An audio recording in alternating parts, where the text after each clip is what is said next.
Hi, I'm Joe Gertis, and this is Coffee in the Capitol.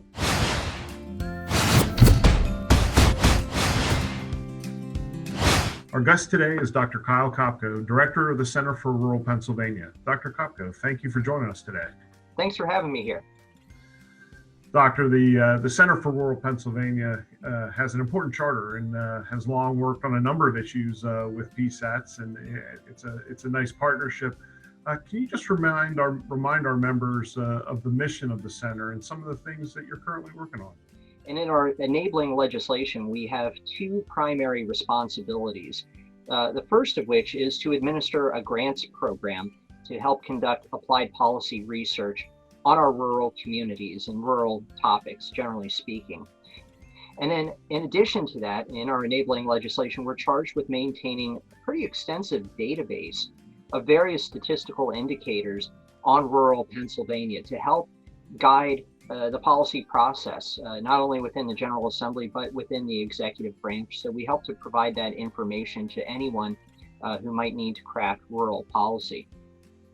And in terms of what we're working on right now, it's actually a really interesting and fascinating time, particularly because of the pandemic and some of the unique challenges that it presents. Our board of directors recently gave us the okay to move forward with a special RFP on COVID policy in rural communities. And we're hoping to have those research projects wrapped up by the end of 2021, asking researchers to give concrete policy recommendations in both the short term and long term on how the economy can bounce back in rural areas because of COVID. How do educational institutions adapt? How do healthcare institutions adapt? And anything else. This is an open call. So we're working pretty hard on that at the current time.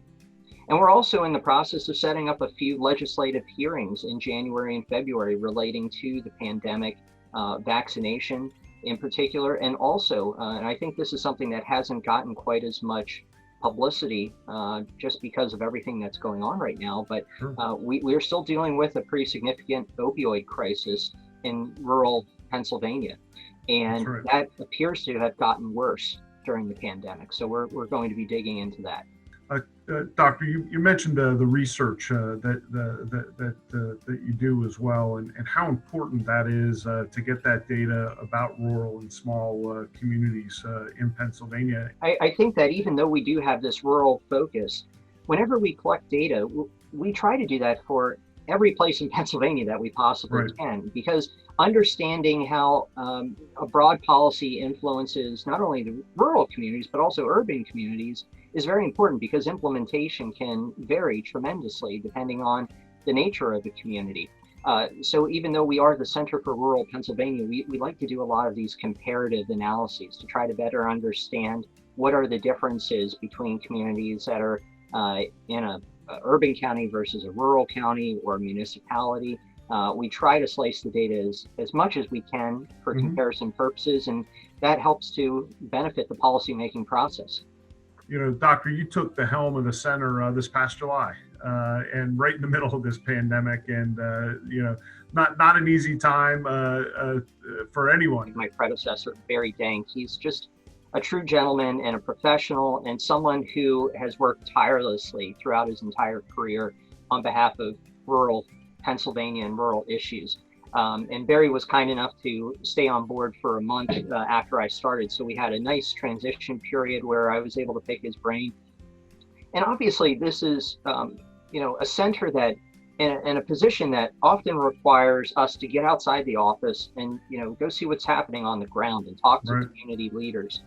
And certainly we can do that to some extent via Zoom or other telecommunications devices. But, you know, as your listeners and viewers are familiar with, you know, we don't always have that connectivity in rural America. This isn't just a Pennsylvania issue. This is a national issue. And we just published a second broadband report at the end of November that addresses this. There are still many hundreds of thousands of Pennsylvanians that don't have any internet access at all, let alone broadband. So, you know, one thing that always bothers me is, you know, are we hearing everything that's going on in our rural communities? What's flying below the radar? And thankfully, we rely on a very broad coalition of partners to let us know about any developments that are going on, any needs that communities might have, and we try to support those policy needs as best we can. Well, that's all the time we have today. Thank you, Dr. Kopko, for taking a moment to join us, and we really look forward to working with you.